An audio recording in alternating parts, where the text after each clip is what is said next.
Tak putus aku heran melihat ciptaanmu yang besar, maka jiwaku pun memujimu. Sungguh besar Kau Allahku, maka jiwaku pun memujimu.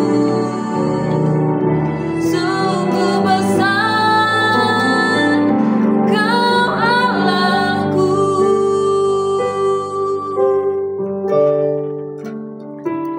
Bila ku lihat bintang gemerlapan dan bunyi burung riuh ku dengar, ya Tuhanku, tak putus aku heran melihat ciptaanmu yang besar, maka jiwaku pun memujimu. Sungguh besar Kau Allahku, maka jiwaku pun memujimu. Sungguh besar Kau Allahku, maka jiwaku pun memujimu.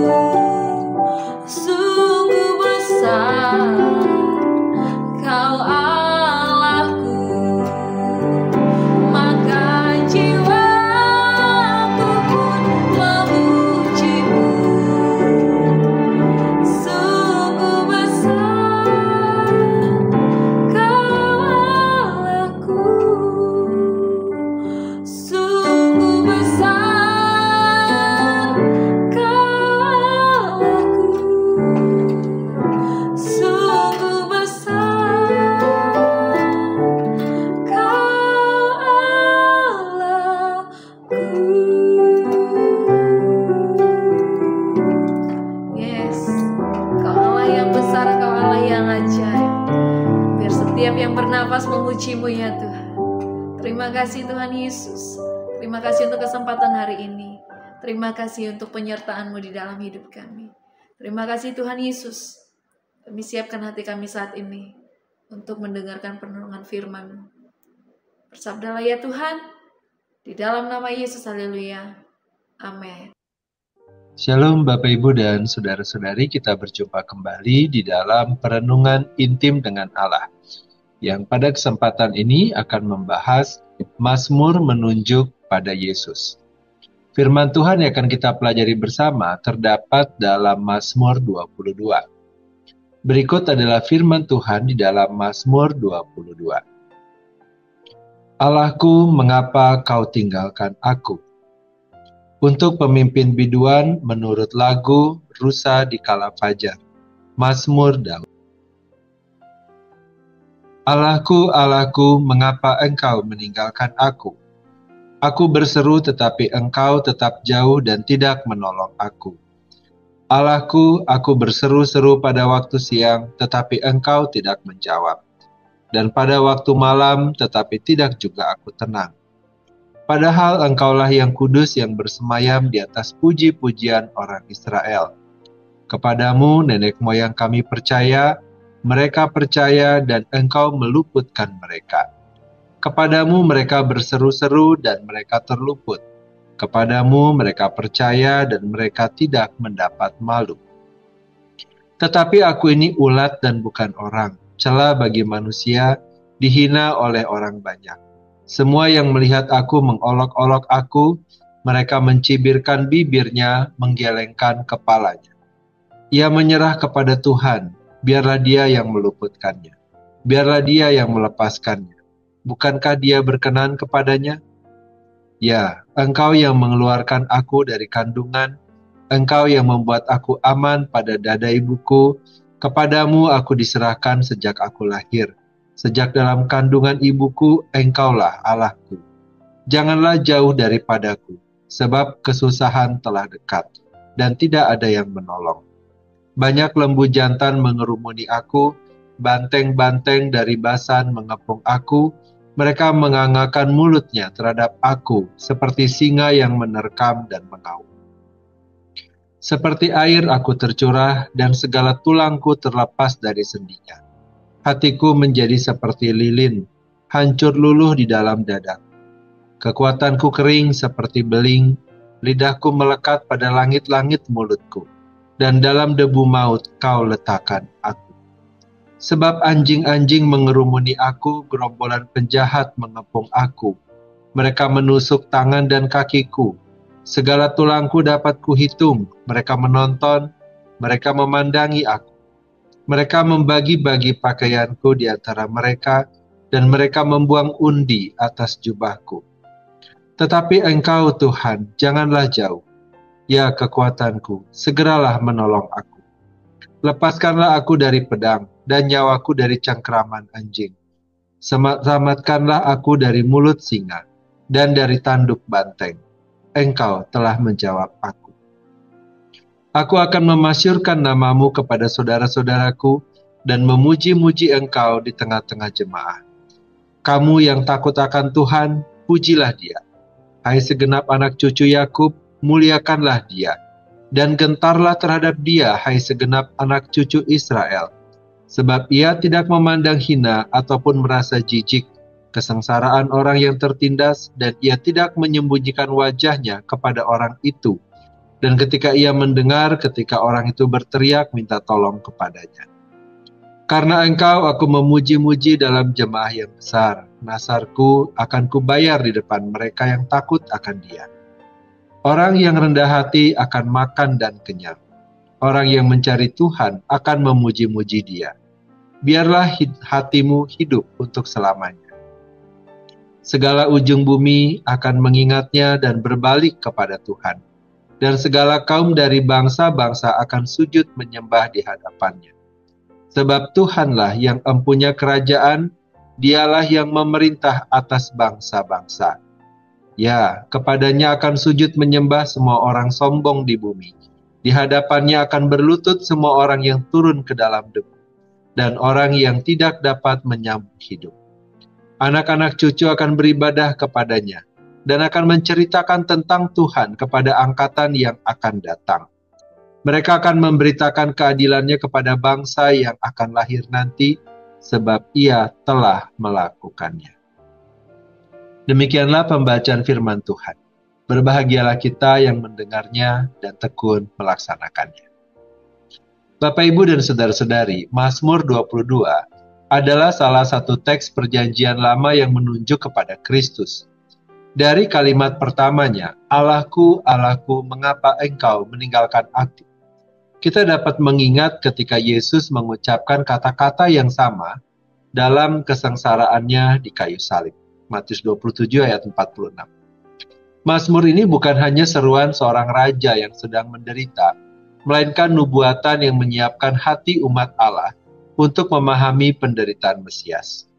Saat kita membaca atau mengucapkan Mazmur ini, kita sedang melafalkan kata-kata yang sudah lebih dahulu diucapkan oleh Yesus. Dan seiring kita menghayatinya, fokus kita perlahan akan berpindah dari kesedihan Daud menuju kemuliaan Kristus yang menderita bagi kita. Ketika Yesus berseru, Allahku, Allahku, mengapa Engkau meninggalkan aku?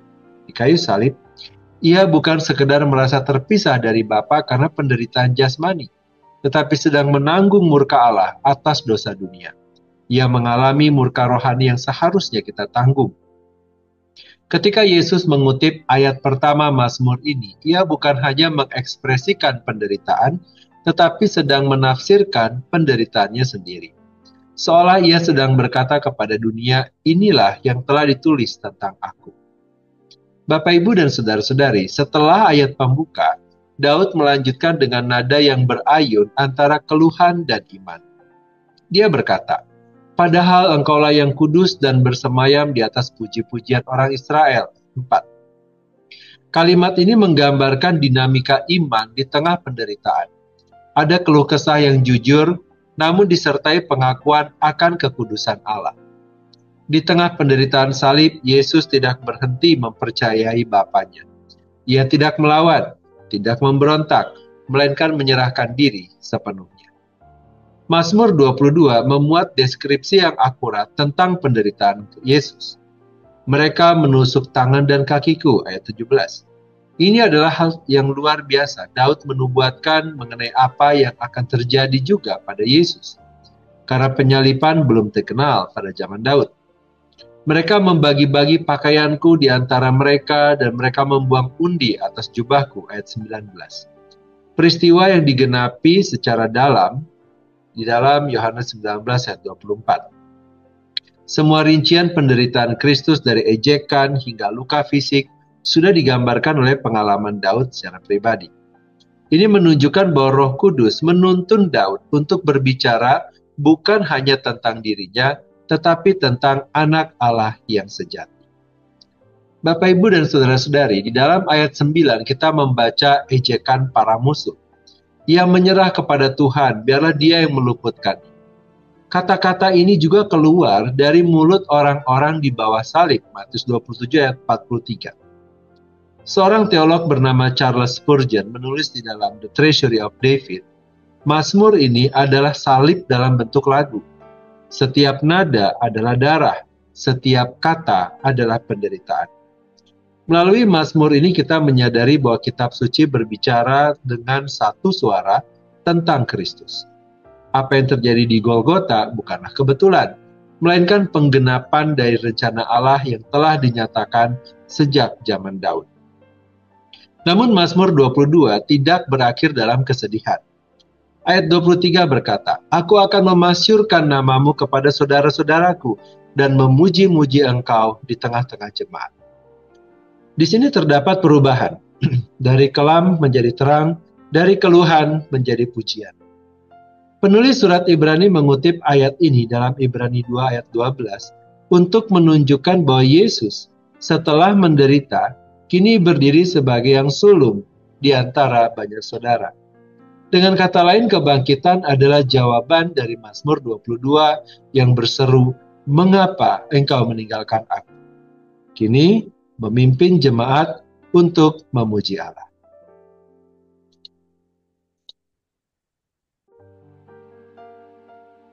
Bapak, Ibu, dan saudara-saudari, bagian akhir Mazmur 22 ayat 28-32 berbicara tentang bangsa-bangsa yang akan berbalik kepada Tuhan.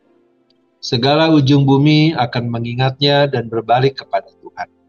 Ini bukan sekedar harapan Daud akan kejayaan Israel, melainkan nubuatan tentang kerajaan Mesias yang meliputi segala bangsa.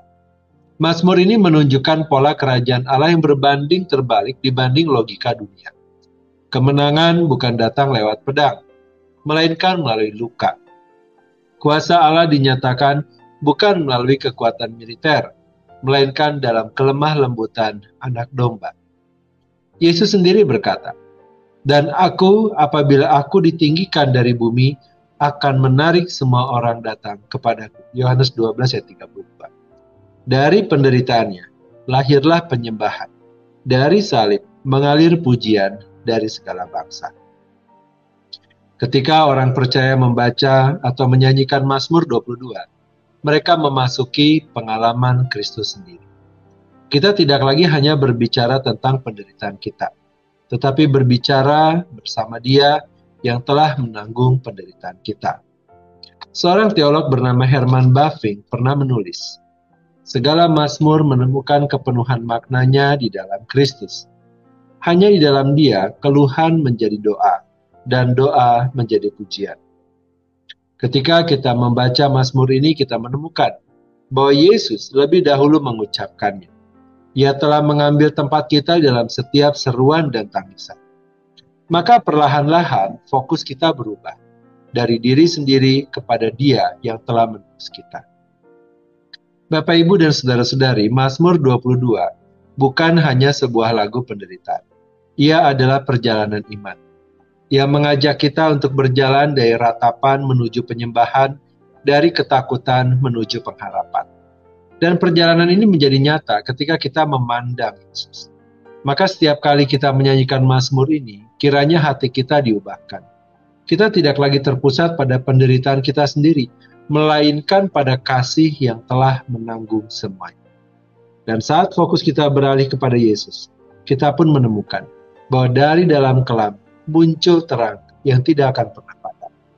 Terang kasih Kristus yang telah berkata bagi kita, sudah selesai. Mari kita berdoa. Bapa yang baik, kami berterima kasih dan bersyukur kepada Tuhan atas firman Tuhan dan renungan yang telah kami dengar pada hari ini yang kembali mengingatkan kami bahwa Engkau tidak pernah meninggalkan umat-Mu. Engkau yang tampak berdiam di tengah ratapan sesungguhnya sedang bekerja. Ajarlah kami ya Tuhan untuk belajar melihat tangan kasih-Mu di balik setiap pergumulan dan untuk tetap percaya bahwa rencana-Mu selalu sempurna, bahkan ketika kami belum mengerti jalan. Ketika kami menapaki jalan hidup ini, tolonglah kami agar memandang kepada Kristus yang telah lebih dahulu menanggung semuanya bagi kami. Jadikan setiap proses hidup yang kami jalani dapat membentuk kami menjadi serupa dengan Kristus yang telah disalibkan dan bangkit untuk kemuliaan-Mu. Biarlah dari hati yang telah disentuh oleh kasih Kristus mengalir pujian yang murni dan iman yang teguh, sehingga hidup kami pun menjadi kesaksian tentang Injil yang hidup. Terima kasih Bapa, kini kami kembali memohonkan kepada Tuhan. Kiranya Engkau memberkati kami dengan segala kebaikan dari Allah Bapa, cinta kasih dari Tuhan Yesus, serta persekutuan dengan Allah Roh Kudus, yang menyertai kami sampai kedatangan Tuhan yang kedua kali. Terima kasih Bapa, dalam nama Tuhan Yesus kami berdoa. Amin. Demikianlah pembacaan firman Tuhan dan perenungan intim dengan Allah pada kesempatan ini. Sampai bertemu kembali di dalam perenungan intim dengan Allah berikutnya. Tuhan Yesus memberkati.